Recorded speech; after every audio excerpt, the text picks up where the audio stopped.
नमो अरिहंताणं नमो सिद्धाणं नमो आयर्याणं नमो वज्जायाणं नमो लोये सब्बसाहुणं एषो पंचनमुकारो सब्बपावपणासणो मंगलाणंच सभ्येसि परमं अवै मंगलम।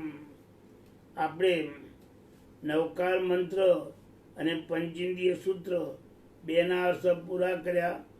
હવે ત્રીજું ઈચ્છામી ખમા સમરો બંદિયુમ જાવણી જાય ઈશિયાએ મથેણ વંદામી એ નામનું નાનું સૂત્ર ત્રીજું ચાલુ કરીએ છીએ કે ઈચ્છામી હું ઈચ્છું છું, ખમા સમરો હે ક્ષમા સમણ તમને વંદન કરવાને ઈચ્છું છું.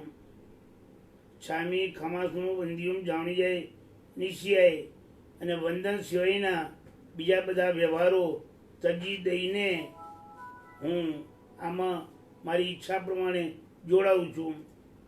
તો આ પ્રમાણે હવે વંદનમાં જીવ જોડાય છે.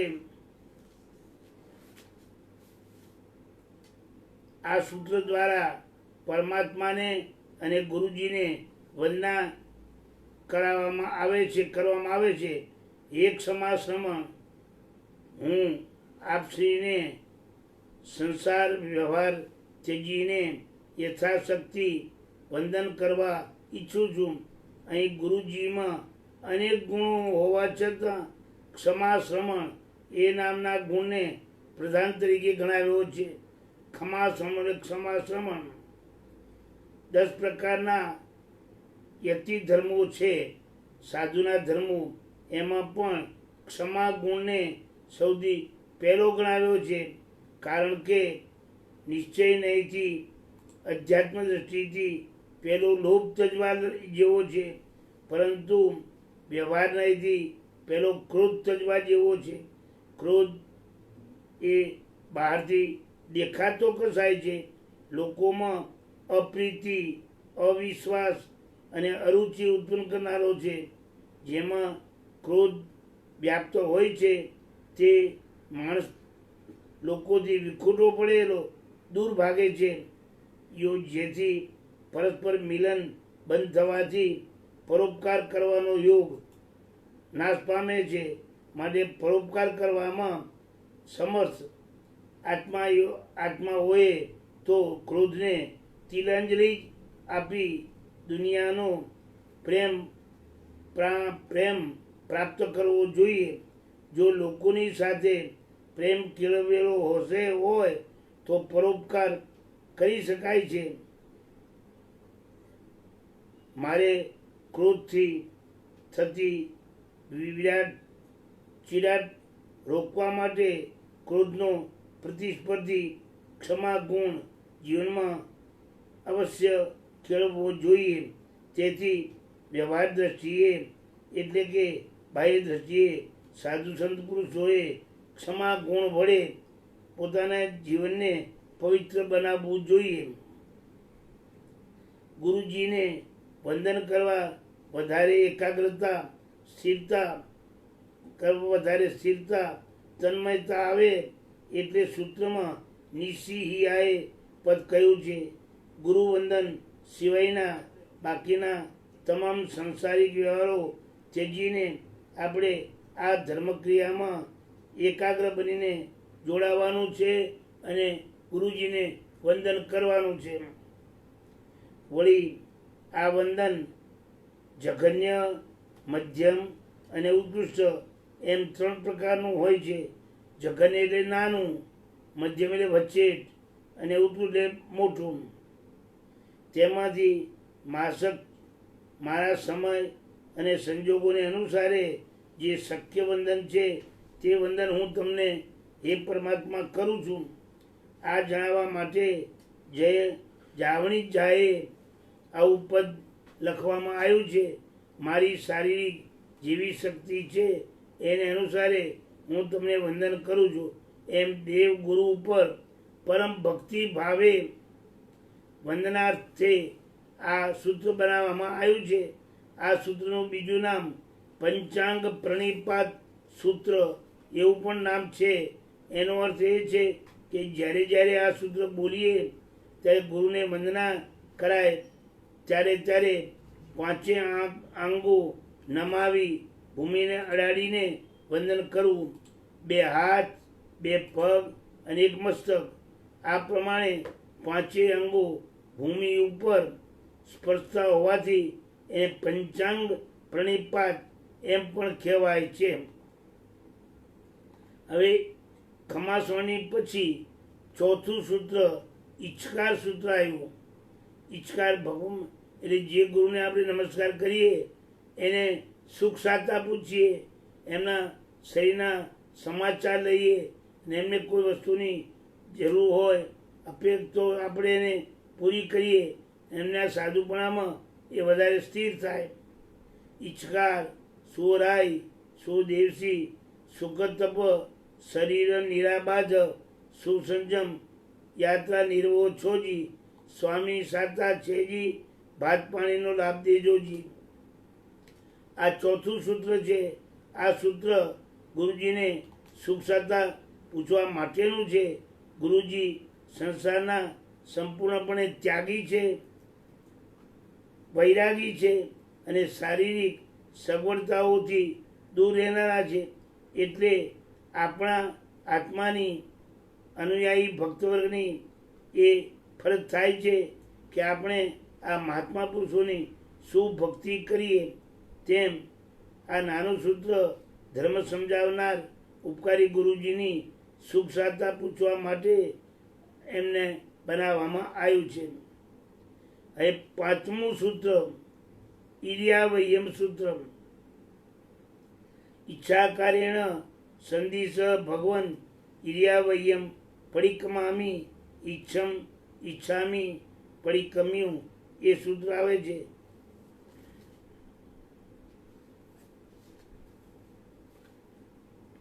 જૈન શાસનને પામેલા સર્વે આરાધક સ્ત્રી પુરુષો જ્યારે જ્યારે ઉત્તમ ધર્મ અનુષ્ઠાનો કરે છે ત્યારે ત્યારે આ સૂત્ર બોલવા વડે આત્મશુદ્ધિ પહેરી કરે છે. ધર્મક્રિયા કરવા માટે એક સ્થાનથી બીજા સ્થાનમાં જતા આવતા જાણતા અજાણતા નાના મોટા કોઈ જીવોની હિંસા થવાનો સંભવ છે. તેની ક્ષમા માગવા માટેની ક્રિયા આ સૂત્રમાં કરવામાં આવી છે. ધર્મક્રિયા કરતાં પહેલાં થયેલી જીવોની હિંસાની માફી માગી પોતાના મહાત્મા પુરુષોએ આત્માના હિત માટે કેવી સુંદર વ્યવસ્થા રચી છે કે તમે ધર્મસ્થાનમાં જોડાઓ, ધર્મ કરવામાં પ્રવેશ કરો એની પહેલાં કરેલા પાપની માફી માગી અને પવિત્ર બનો.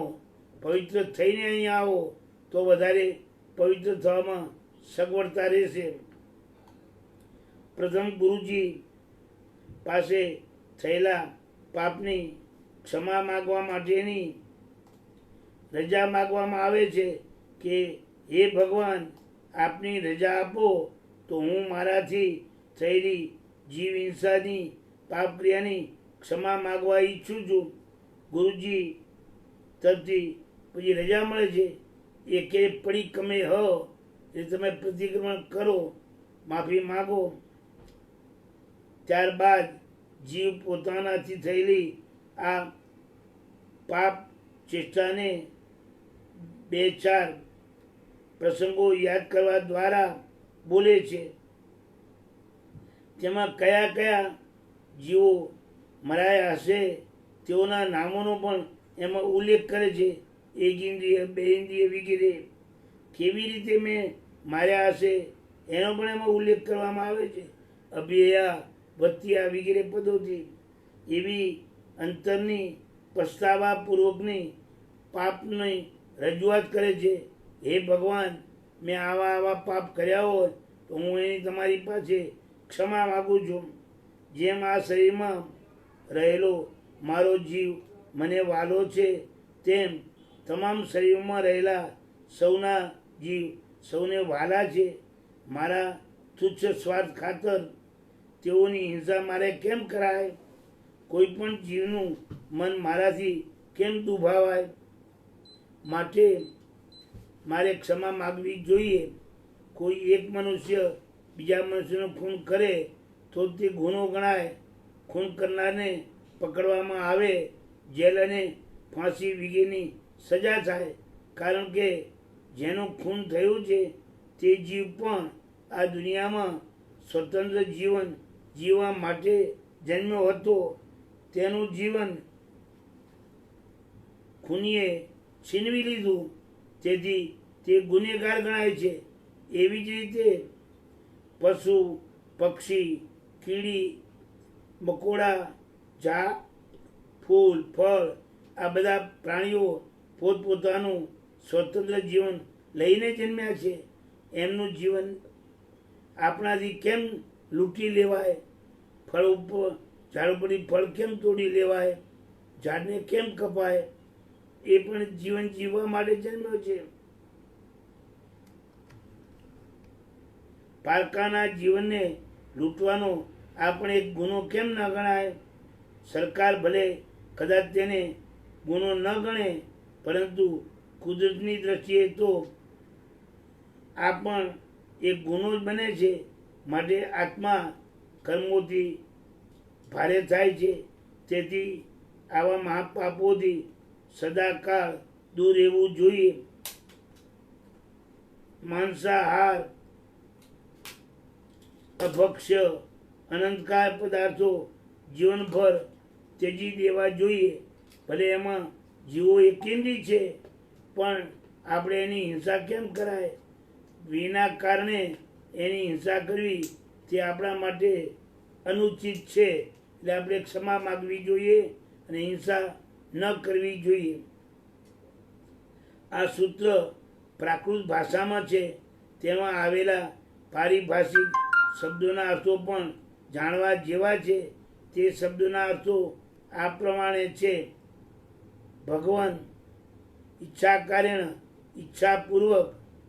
ભગવાન, હે ભગવાન, હે ગુરુજી, તમે સંધિ સહ રજા આપો તો ઇરિયા વયમ પરિક્રમામી. હું ઘરથી અહીંયા આવ્યો અને અહીંથી ઉપાસે ગયો, એ જે રસ્તો કાપ્યો એમાં જે કોઈ જીવોની હિંસા થઈ હોય આવતા જતાં એનું હું પ્રતિક્રમણ કરું, માફી માગું. ગુરુજી રજા આપે એટલે આપણે ઈચ્છમ કહી એમની આજ્ઞાને સ્વીકારી લઈએ અને બોલીએ, ઈચ્છામી પરિક્રમ્યું. હું પ્રતિક્રમણ કરવાને, ક્ષમા માગવાને ઈચ્છું છું. ઈયાવયાએ ચાલવાની ક્રિયા કરતાં, વિરાહણાએ જે કોઈ વિરાટના કરી હોય, જીવોની હિંસા કરી હોય, ગમણા ગમણે રસ્તામાં જતા અથવા આવતા, પાણક કમણે કોઈ જીવોના પ્રાણ ચાંપ્યા હોય, બીયક કમણે કોઈ વૃક્ષોના બીજ ચાંપી બીજના જીવને માર્યા હોય, હરિયક કમણે લીલી લીલી હરિયાળી ઉગી હોય એને પછી ચાંપી હોય અને એના જીવને દુઃખ આપ્યું હોય. ઓસા, ઉત્તિંગ. ઓસા એટલે ઝાકળ, ઉત્તિંગ એટલે કીડિયારા, કીડીના નગરા નીકળ્યા હોય એના ઉપર ધૂળ નાખીને એ જીવોની આપણે હિંસા કરી હોય. પણ ગદગ, 5 રંગની લીલ ફૂલ ઉગી હોય એને પક્ષી દાબી હોય. પછી મટ્ટી મકડા સંતાણા. મટ્ટી એટલે માટી, પથ્થર અને મકડા સંતાણા કરોળિયાની ઝાડો એને સંકમણે પક્ષી ચાંપી હોય, હાથથી દબાવી હોય અને એનો વિનાશ કર્યો હોય. એમાં જે મેં જીવા વિરાયા, મેં જે જીવોની વિરાટના કરી હોય, હિંસા કરી હોય, એમાં એક ઇન્દ્રિયા, 2 ઇન્દ્રિયા, 3 ઇન્દ્રિયા, 4 ઇન્દ્રિયા, 5 ઇન્દ્રિયા, 1 ઇન્દ્રિયવાળા જીવો, 2 ઇન્દ્રિયવાળા જીવો, 3 ઇન્દ્રિયવાળા જીવો, 4 ઇન્દ્રિયવાળા જીવો અથવા 5 ઇન્દ્રિયવાળા જીવો એ માર્યા હોય. અભિહયા, લાતે કરીને માર્યા હોય. વત્તિયા, ધૂળથી ઢાંક્યા હોય. પછી લેસિયા, ભૂમિ સાથે ઘસીને એના પ્રાણ કાઢ્યા હોય, સંઘાઈયા એક શીશીમાં ભેગા કર્યા હોય, સંઘટિયા પરસ્પર અથડાવ્યા હોય, એકબીજાને લડાવ્યા હોય, પર્યાવ્યા એટલે સંતાપ આપ્યો હોય, એમને દુઃખ આપ્યું હોય, પીડા આપી હોય, ખીલામિયા ખીલામણા ઉપજાવી હોય, ઉદ્દવ્યા આંખથી ડરાવ્યા હોય, ઠાણાઓ ઠાણમ એક સ્થાનથી બીજા સ્થાને એની ઈચ્છા વિરુદ્ધ સંક્રમ્યા મૂક્યા હોય, જતા હોય જમણી બાજુ અને ઉચકી મૂક્યા હોય ડાબી બાજુ, જીવ્યાઓ વવરોવ્યા એમના જીવનથી ચૂકવ્યા હોય એટલે મારી નાખ્યા હોય, તત્સમ ઈચ્છામી દુક્કડમ આ બધું મારું પાપ, હે પરમાત્મા મિથ્યા થજો. આ પ્રમાણે આ સૂત્ર બોલીને આરાધક આત્મા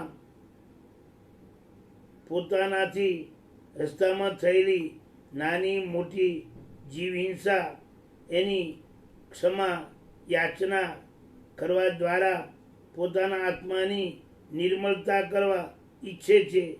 સર્વ ક્રિયાઓમાં હંમેશા પ્રથમ આ સૂત્ર બોલાય છે.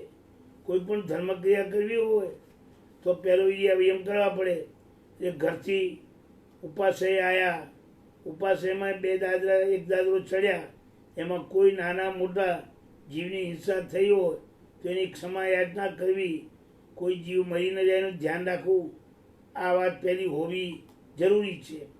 એ પાપની આલોચના માટે થોડીવાર કાયાનો ત્યાગ કરી કાયોત્સર્ગ કરવામાં આવે છે.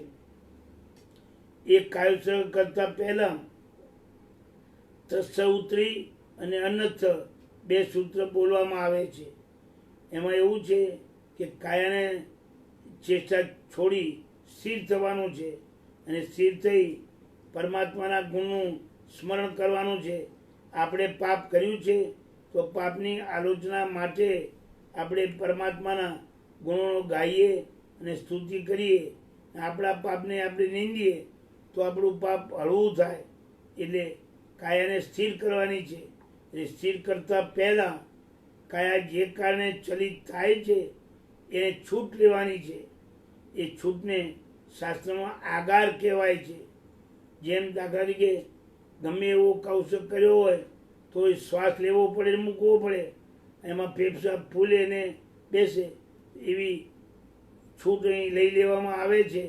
એ માટે તત્સૌત્રી અને અનર્થ બે સૂત્રો ગોઠવવામાં આવ્યા છે. એમાં પહેલું તત્સૌત્રી સૂત્ર પૂર્વે કહેલા ઈર્યાવયમ એ નામના 5મા સૂત્રથી પાપોની ક્ષમા તો માગી, પરંતુ આ જીવોને તે કરેલા પાપોની ડંખ હૈયામાંથી જતો નથી.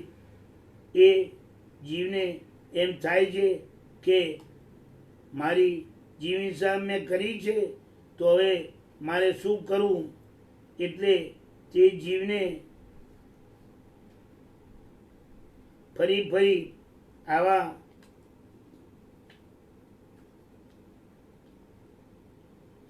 શુદ્ધિ કરવા માટે, પોતાના આત્માની શુદ્ધિ કરવા માટે પોતાના આત્માને સ્વયં કંઈક શિક્ષા કરવાનું મન થાય છે.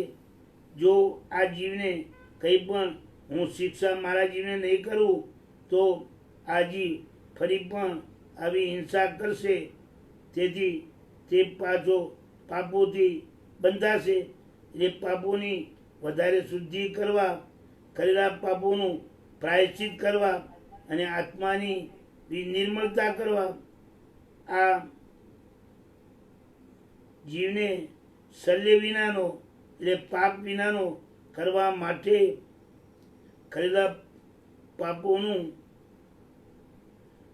નાશ કરવા માટે આત્માને શિક્ષા કરવા રૂપ આ હું કૌશક કરું છું. કાયાની ચેષ્ટાનો ત્યાગ એનામ કાયોત્સર્ગ, આ બધી મારે શિક્ષા રૂપે આ કરવું જરૂરી છે. મેં જ પાપ કર્યું છે તો મારે એ પાપના પ્રાયશ્ચિત રૂપે કયો સર્ગ કરવો જોઈએ. પ્રાચીન કાળમાં સ્કૂલમાં છોકરાઓ પોતાના અભ્યાસ બરાબર ન કરે તો શિક્ષક સાહેબ છોકરાઓને ઊભા રાખતા, અંગૂઠા પકડાવતા.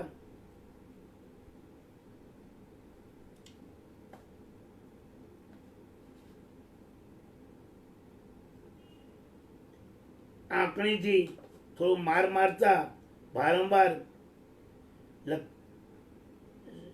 વારંવાર એ શિક્ષા આપતા.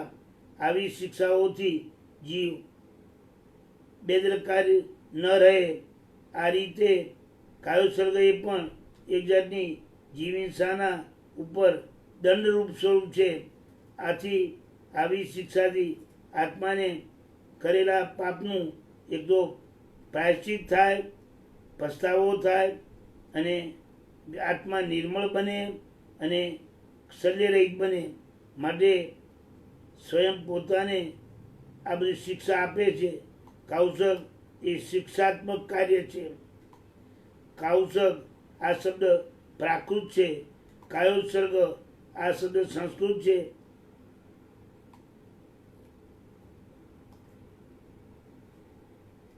કાયાની તમામ ચેષ્ટાનો ત્યાગ, ઉઠવાનું, બેસવાનું, પગ હલાવવાના એમ બધી પ્રવૃત્તિનું હલનચલન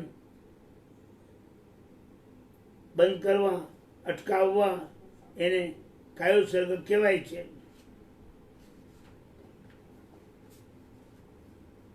એને કાયોસર્ગ કહેવાય છે. મન, વચન ને કાયાની તમામ પ્રવૃત્તિઓ અટકાવી સ્થિર થવું એનું નામ કાયોસર્ગ. કાયાની ચેષ્ટાનો ત્યાગ. કોઈ પ્રશ્ન કરે કાયાનો વેપાર અટકાવીને શું કરવાનું? ઉત્તર: પૂર્વે થઈ ગયેલા મહાત્મા પુરુષો જે કાયોસર્ગમાં તત્વચિંતન કરતા, આત્માનું સ્વરૂપ વિચારતા, લોકનું અને અસાર એવા આ સંસારનું સ્વરૂપ વિચારતા, પરંતુ સર્વ પ્રજાને આવો અભ્યાસ ન હોવાથી પરમ ઉપકારી એવા 24 તીર્થંકર ભગવંતોની સ્તુતિ કરવા રૂપ લોકસ ગણવામાં આવે છે. અને એ લોકસ પણ જેને ન આવડે તેને 5 પરમેશ્વરીના નમસ્કાર રૂપ નવકાર મંત્ર બોલવામાં આવે છે. મહાપુરુષોએ કરેલો નમસ્કાર, મહાપુરુષોને કરેલો નમસ્કાર એક ભાવ મંગળ રૂપ બને છે અને આપણી ભૂલોનો, પાપોનો નાશ કરનાર બને છે. આ કાયોસર્ગમાં કાયાની તમામ ચેષ્ટા રોકીને સ્થિર થવાની પ્રતિજ્ઞા લેવાની છે. પરંતુ છીંક આવે, ઓડકાર આવે, ઉધરસ આવે એવી કેટલીક શારીરિક કુદરતી ચેષ્ટાઓ છે કે જેને રોકી શકાતી નથી અને તેના દ્વારા શરીરનું હલનચલન થાય એવો સંભવ છે. એટલે આવી ભાવિમાં આવી ચેષ્ટાઓ યાદ કરીને એની પહેલેથી જ છૂટ લઈ કાયોસર્ગ કરવામાં આવે છે. છૂટને શાસ્ત્રમાં આગાર કહેવાય. આગાર એટલે છૂટ. લઈને કાયોસર્ગ કર્યો હોય તો આપણો કાયોસર્ગ ભાગે નહીં. માટે હવે પછીના અનર્થ સૂત્રમાં એ આગારોનું એટલે છૂટનું વર્ણન કરવામાં આવે છે. એટલે અનર્થ સૂત્ર બોલી છૂટ લઈ અને કાયોસર્ગ કરવામાં આવે છે. અનર્થ ઉસસ્યેણમ. અનર્થ એટલે વિના. ઉસસ્યેણ ઊંચો શ્વાસ લીધો હોય. નિસસ્યેણમ નીચો શ્વાસ લીધો હોય. ખાસ્યેણમ ખાંસી આવી હોય. છીએણમ છીક આવી હોય. જાંભાયેણમ બગાસું આવ્યું હોય. ઉડ્ડુએણમ ઓડકાર આવ્યો હોય. વાયનિસકેણમ વાછૂટ થઈ હોય.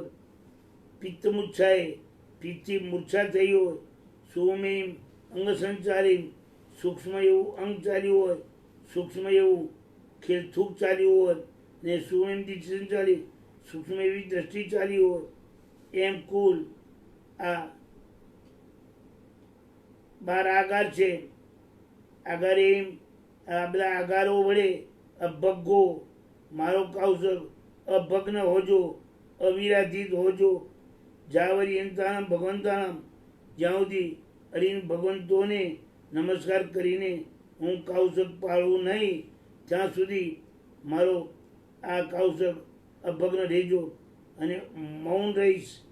મૌણેણમ જાણેણમ એક ધ્યાનમાં રહીશ. અપ્પાણમ બોસરામી મારા આત્માને બીજા બધા ચેષ્ટાઓથી રોકી રાખું છું. આવો એનો અર્થ છે. આપણે આદરેલા કાયુસળનો ભંગ ન થઈ જાય તે માટે કાયુસળ કરતાં પહેલાં સંભવે એવી છૂટો લઈ લેવી જોઈએ. તેને આગાર કહેવામાં આવે છે. તે આગાર બે પ્રકારના, એક લઘુ આગાર નાના આગાર, બીજા મહાઆગાર એટલે મોટા આગાર. કૌશક કરતા હોઈએ ત્યારે તેના તે જગ્યાએ ઊભા રહીએ, સ્થાનાંતર ન થઈએ અને છીંક ઉધરસ વગેરે વડે કાયા ચલિત થાય એને લઘુ આગાર કહેવાય છે. અને એક સ્થાનથી બીજા સ્થાને જવું પડે છતાં કૌશક ભાગે નહીં એને મહાઆગાર કહેવાય છે. લઘુ આગાર 12 છે અને મહાઆગાર 4 છે. આ બધા આગારોનું વર્ણન અન્નદ સૂત્રમાં છે. લઘુ આગાર 12 તે આ પ્રમાણે: પહેલો આગાર ઊંચો શ્વાસ લેવો, બીજો આગાર નીચો શ્વાસ મૂકવો, ત્રીજો આગાર ખાંસી ઉધરસ આવી તે, ચોથો છીંક આવવી તે, પાંચમું બગાસું આવવું તે, છઠ્ઠો ઓડકાર આવવો, સાતમો વાછુર થવી અને આઠમો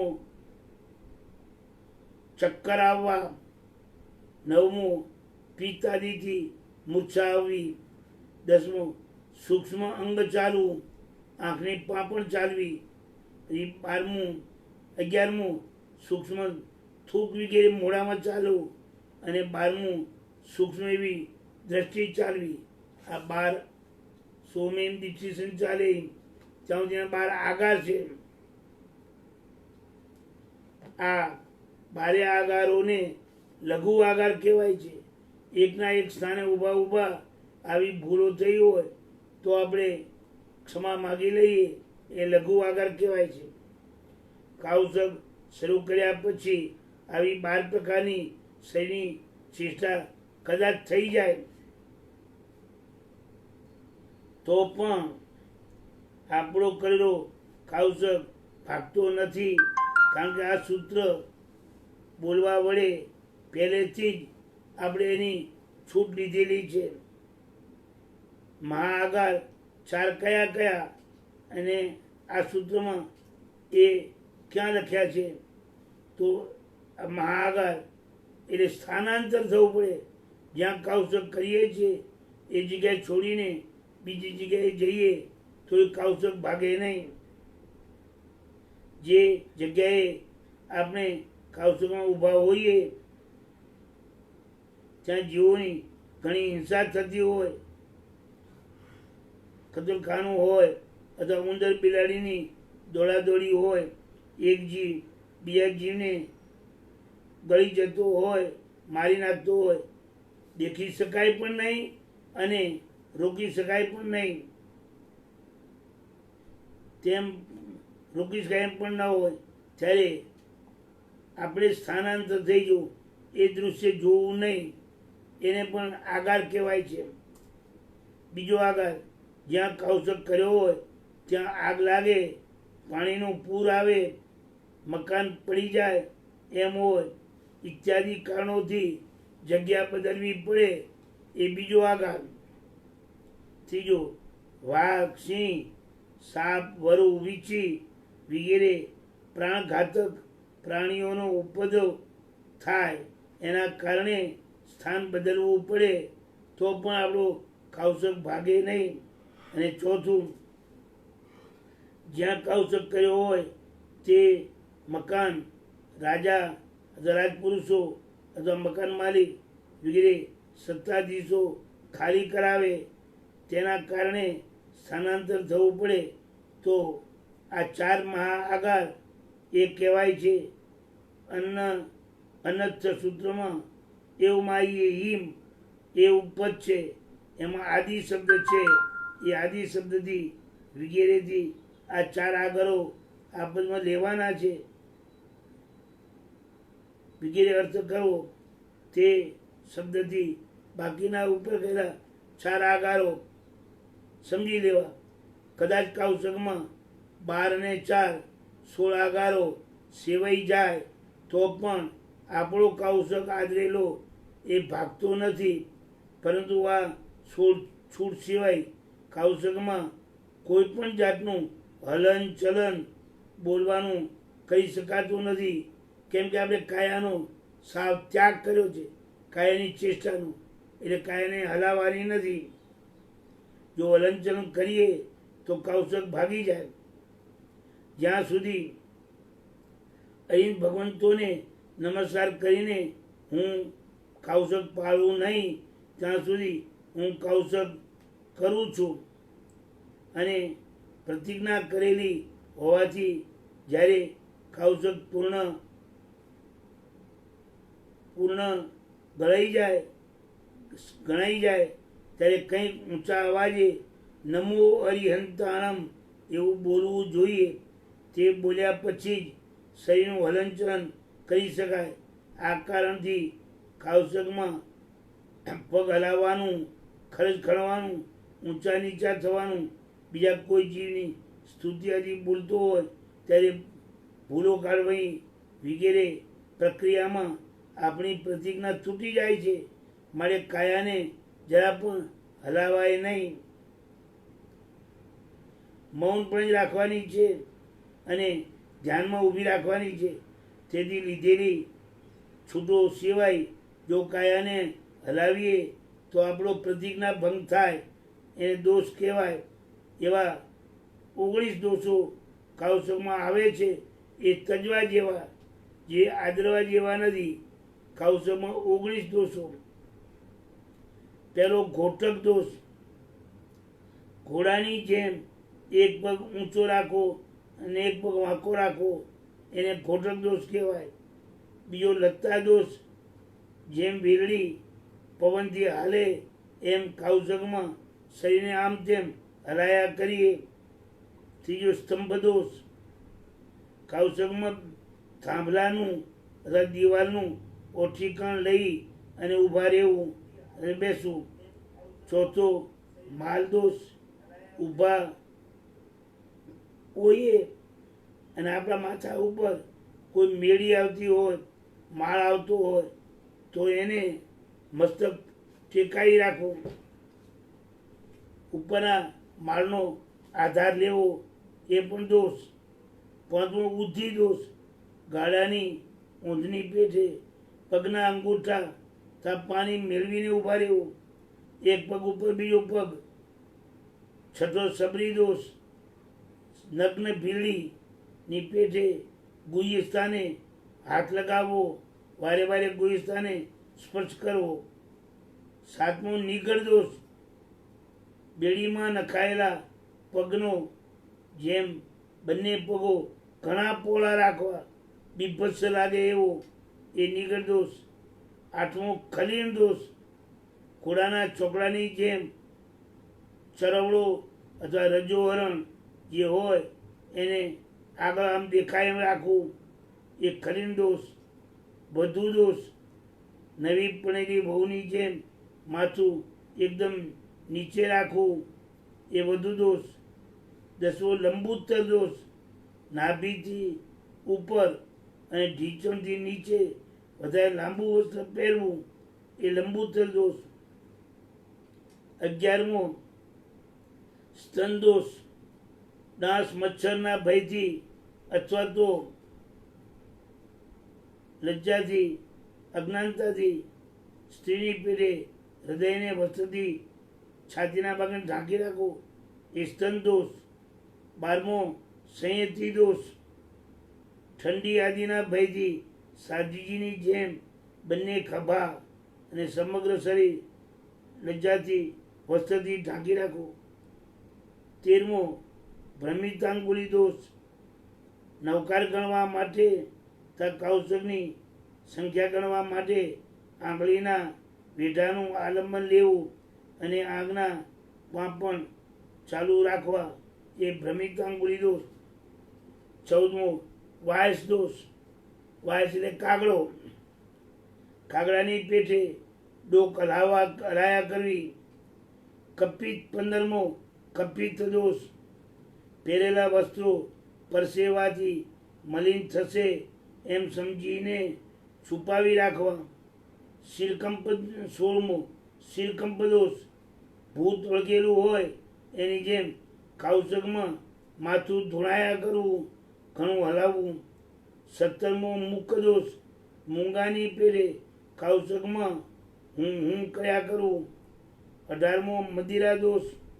દારૂ પીધેલા મનુષ્યની જેમ કાઉસકમાં આલાવો ગણવા બબડાટ કરવો. છેલ્લો 19મો પ્રેક્ષ દોષ. વાંદરાની પેઠે આમ તેમ જોયા કરવું કાઉસકમાં, મોડું ફેરવીને ચારે બાજુ નજર નાખ્યા કરવી એ પ્રેક્ષ દોષ. સાધુ અને શ્રાવક એને આ 19 દોષો કાઉસકમાં લાગુ પડે છે. સેવા જોઈએ નહીં. સાધુજી મહારાજ સ્ત્રી જાતિ હોવાથી શારીરિક તેવા પ્રકારના બંધારણના કારણે 10 નંબર, 11 નંબર અને 12 નંબર. 10 નંબર લંબૂત્ર દોષ, 11માં સ્તન દોષ, 12મો સંહિતિ દોષ. એ દોષ વિના એને 16 દોષો લાગુ પડે અને સાવિકામાં 9, 10, 11 ને 12 એમ 4 દોષ વિના 11 દોષ લાગુ પડે, 15 દોષ લાગુ પડે. માટે જેમ બને તેમ ધ્યાન રાખી દોષો ન લાગે એવી રીતે આપણે વર્તવું જોઈએ. શ્રી દેવેન્દ્ર સુરીજી કૃત ભાષ્યત્રયમાં ચૈત્યવંદન ભાષ્યગાથા 56-57 એમાં આ વિષય છે. હવે કાઉસક પૂરો થાય એ લોગસ આવે છે. પાના નંબર 52. લોગસની 7 ગાથા છે. લોગસ ઉજ્જો વગેરે ધમ્મતી થઈ રેજીને અરિયંતે કીર્તઈસમ 24 પી કેવલી. આ જંબુદ્વીપના ભરત ક્ષેત્રમાં આ અવસરપીણી કાળમાં થયેલા 24 તીર્થંકર ભગવંતોની આમાં સ્તુતિ છે. હાલ આપણે જેમાં જીવીએ છીએ તે જંબુદ્વીપ કહેવાય. તે પ્રમાણાંગુલથી 1 લાખ યોજન લાંબો, 1 લાખ યોજન પહોળો, થાળી જેવો ગોળ ભૂમિ ઉપર પથરાયેલો દ્વીપ છે. તેમાં દક્ષિણ દિશામાં ભરત ક્ષેત્ર છે, ઉત્તર દિશામાં ઐરાવત ક્ષેત્ર છે અને વચ્ચે પૂર્વ પશ્ચિમ લાંબુ મહાવિદ્ય ક્ષેત્ર છે. આ ત્રણેય ક્ષેત્રોમાં અસી, મસી અને કૃષિ. અસી એટલે છેદવાના સાધનો, મસી એટલે લખવાના સાધનો અને કૃષિ ખેતીના સાધનો એનો વ્યવહાર થાય છે. એથી એને કર્મભૂમિ કહેવાય છે. તે ત્રણેય કર્મભૂમિમાં તીર્થંકર ભગવંતો થાય, ચક્રવર્તી મહાત્માઓ થાય, વાસુદેવો થાય, બળદેવો થાય અને પ્રતિવાસુદેવો. આવા મહાપુરુષો 63 શાલાકા પુરુષો એમાં થાય છે. આ 3 સિવાયના બાકીના બીજા ક્ષેત્રો એને અકર્મ ભૂમિ કહેવાય છે. એમાં ફક્ત યુગલિયા મનુષ્યો જ હોય છે, જેઓ પૂરું કલ્પવૃક્ષોથી જ જીવન જીવનારા હોય છે. 3 કર્મભૂમિ ભરત, ઐરાવત ને મહાવિદેવ. એમાં ભરત અને ઐરાવત આ 2 ક્ષેત્રોમાં ચડતો પડતો કાળ આવે છે. જે કાળમાં દિવસે દિવસે લોકોની બુદ્ધિ, આયુષ્ય, શરીરનું માપ, સજ્જનતા, સંસ્કારી મતતા વધતી જાય એને ચડતો કાળ કહેવાય. એટલે ઉત્સર્પિણી કાળ. અને જે કાળમાં દિવસે દિવસે લોકોની બુદ્ધિ, આયુષ્ય, શરીર ઘટતું જાય, સંસ્કાર ઘટતા જાય, એને પડતો કાળ કહેવાય. એટલે અવસર્પિણી કાળ કહેવાય. ઉત્સર્પિણી એટલે ચડતો કાળ, અવસર્પિણી એટલે પડતો કાળ. ફક્ત ભરત ઐરાવત 2 ક્ષેત્રોમાં જ હોય છે. તેના 6 ભાગ છે. એ 6 ભાગને 6 આરા કહેવાય છે. 12 ભાગો મળીને ગાડાના પૈડાની જેમ કાળનું એક ચક્ર બને છે. એટલે કાળચક્ર કહેવાય. એક કાળચક્રના એમાં એક ઉત્સર્પિણી, એક અવસર્પિણી તે બંનેના મળીને 12 આરા આવે. એમાંથી હાલ અત્યારે અવસર્પિણી કાળ એનો 5મો આરો ચાલે છે. પ્રશ્ન: આ 6 આરાના વર્ષો કેટલા કેટલા? 6ના નામ કયા? એનો ઉત્તર: આપણે જે આરામાં છીએ અવસર્પિણી કાળ, એના પહેલા આરાનું નામ સુષમા સુષમા, સુખ સુખ છે. બીજા આરાનું નામ સુષમા સુખ છે. ત્રીજા આરાનું નામ સુષમા દુષ્મા, વધુ સુખ ઓછું દુઃખ. ચોથા આરાનું નામ દુષ્મા સુષમા, ઘણું દુઃખ અને ઓછું સુખ. અને છઠ્ઠા આરાનું નામ દુષ્મા દુષ્મા, દુઃખ જ દુઃખ. આ 6 આરા અવસર્પિણીમાં સમજવા. એના ઉલટા ક્રમે 6 આરા ઉત્સર્પિણીમાં 6 આરા નામ સમજવા. 6 આરાના કાળનું માપ આ પ્રમાણે જાણવું. પેલો સુષમા સુષમા આરો 4 કોડા કોડી સાગરોપમ પ્રમાણનો હોય છે. બીજો સુષમા આરો 3 કોડા કોડી સાગરોપમ પ્રમાણ હોય છે. ત્રીજો સુષમા દુષ્મા આરો 2 કોડા કોડી સાગરોપમ પ્રમાણ હોય છે. ચોથો દુષ્મા સુષમા આરો 1 કોડા કોડી સાગરોપમ વર્ષની 42,000 વર્ષનું હોય છે. 5મો આરો 21,000 અને 6થો આરો 21,000 વર્ષનો હોય છે. આ કાળમાં અવસર્પિણી કાળના છે 6 આરાનું સમજવું. તો ઉત્સર્પિણી કાળના 6 આરામાં આનાથી ઉલટા ક્રમે સમજવું. 1 કરોડને 1 કરોડ ગુણવાથી જે આંક આવે એને કોડા કોડી કહેવાય. એને 4 ગુણવાથી 4 કોડા કોડી કહેવાય. એવા સાગરો પણ સમજવા. 3 કોડા કોડી પણ એ રીતે સમજવા. ભરત ઐરાવત ક્ષેત્રોમાં અવસર્પિણી કાળમાં ત્રીજા ચોથા આરામાં કુલ 24 તીર્થંકર ભગવંતો થાય છે. એવી રીતે ઉત્સર્પિણીમાં પણ સમજવું. અવસર્પિણીના ત્રીજા આરામાં 1 ભગવાન અને ચોથા આરામાં 23 ભગવાન થાય છે. ત્રીજા આરાના 89 પખવાડિયા બાકી રહે ત્યારે પહેલા ભગવાન મોક્ષે જાય છે. અને ચોથા આરાના 89 પખવાડિયા બાકી રહે ત્યારે 24મા ભગવાન મોક્ષે જાય છે. એવી રીતે ઉત્સર્પિણી કાળમાં ત્રીજો આરો શરૂ થયા પછી 89 પકડી જાય ત્યારે પહેલા ભગવાન જન્મે છે. અને ચોથા આરાના 89 પકડી જાય ત્યારે 24મા ભગવાન જન્મે છે.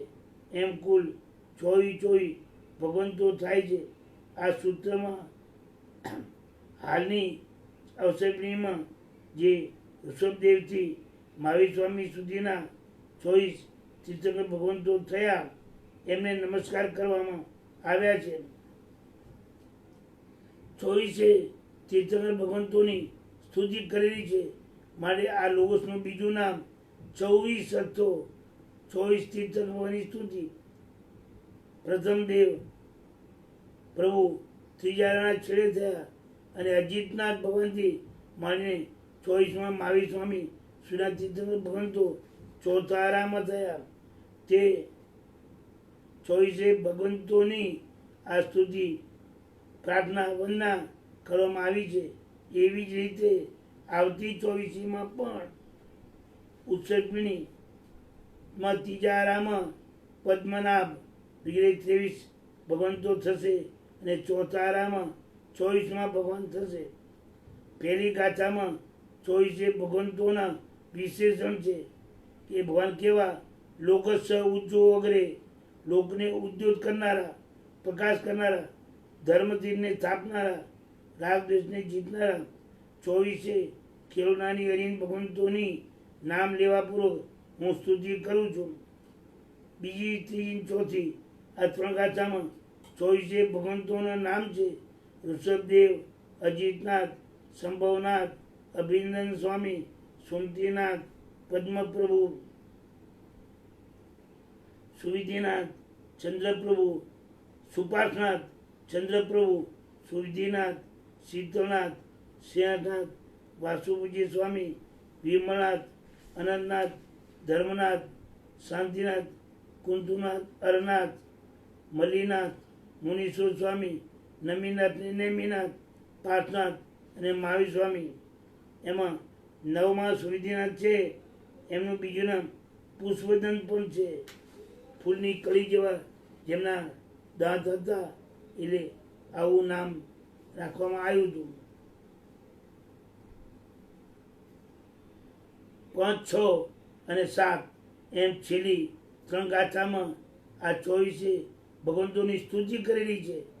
આ પ્રમાણે મેં સ્થવેલા રજ અને મેલ વિનાના, જરાને મરણ વિનાના, રાગદેશને જીતવાવાળા 24 તીર્થંકર ભગવંતો મારા ઉપર પ્રસન્ન થાઓ. કીર્તન કરાયેલા, કીર્તિય વંદીય, વંદન કરાયેલા, પૂજન કરાયેલા, લોકમાંથી ઉત્તમ સિદ્ધિ બને પામેલા એવા હે તીર્થંકર ભગવંતો, તમે મને આરોગ્ય આપો, બુદ્ધિ બીજ આપો અને ઉત્તમ એવી સમાધિ આપો. જેઓ ચંદ્રથી વધારે નિર્મળ છે, સૂર્યથી વધારે પ્રકાશવાળા છે, સમુદ્ર જેવા ગંભીર છે, તે સિદ્ધ ભગવંતો મને સિદ્ધિ પદ આપો. આવી એમની ભગવાનની એમાં આપણે સ્તુતિ કરેલી છે. પ્રશ્ન: બીજા દર્શનકારો પ્રભુના 24 અવતાર માને છે, તેની સાથે આ 24 ભગવંતોની માન્યતાને શું કોઈ સામ્ય ખરું? ઉત્તર ગુરુજી કહે છે, ના, બંનેની માન્યતા તદ્દન જુદી છે. કારણ કે બીજા દર્શનકારો એમ માને છે કે ધર્મની જ્યારે જ્યારે ગ્લાનિ થાય, એ ગ્લાનિ એટલે હાનિ, એ દૂર કરવા માટે તથા આસુરી તત્વોનું દમન કરવા માટે પોતે વારંવાર જન્મ ધારણ કરે છે. તેથી ભગવાનના 24 અવતાર થાય એમ કલ્પે છે. જે જૈન દર્શનકારો એમ જણાવે છે કે જેઓ ઈશ્વર બન્યા, પરમાત્મા બન્યા, જેઓ રાગદ્વેષ મોહ વિનાના વિતરાગ બન્યા, તેઓને ધર્મ કરનારા ઉપર પ્રેમ અને આસુરી તત્વો ઉપર દ્વેષ હોતો જ નથી. જગત સ્વભાવે સારા નરસાજીઓ જન્મે છે, ત્યાં મોક્ષે ગયેલા ભગવંતો કર્મ વિનાના છે, એટલે ફરી સંસારમાં જન્મ લેતા નથી. માટે આ બંને માન્યતા તદ્દન જુદી છે. આ 24 ભગવંતો જુદા જુદા સંસારી જીવો જ હતા. ભવમાં એટલે કે સંસારમાં રખડતા જ હતા. તેઓને કંઈક કંઈક ધર્મના સાધનો મળતા ગયા. એનાથી ધર્મ સાધના કરતાં કરતાં ઊંચા નીચા ગુણવત્તાવાળા ભવો મળતા ગયા. સંસારમાં ઉપર આવતા ગયા. છેલ્લેથી 3 ભવો બાકી રહ્યા.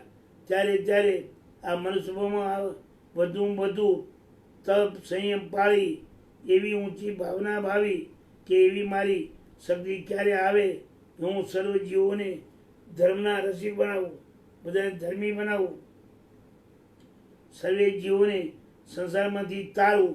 આવી ભાવનાથી પરોપકાર કરવાના ફળવાળું તીર્થંકર નામકર્મ બાંધી દેવ અથવા નરકના ભવમાં જન્મી છેલ્લો મનુષ્યનો ભવ કરે છે, તીર્થંકર થાય છે અને મોક્ષે જાય છે.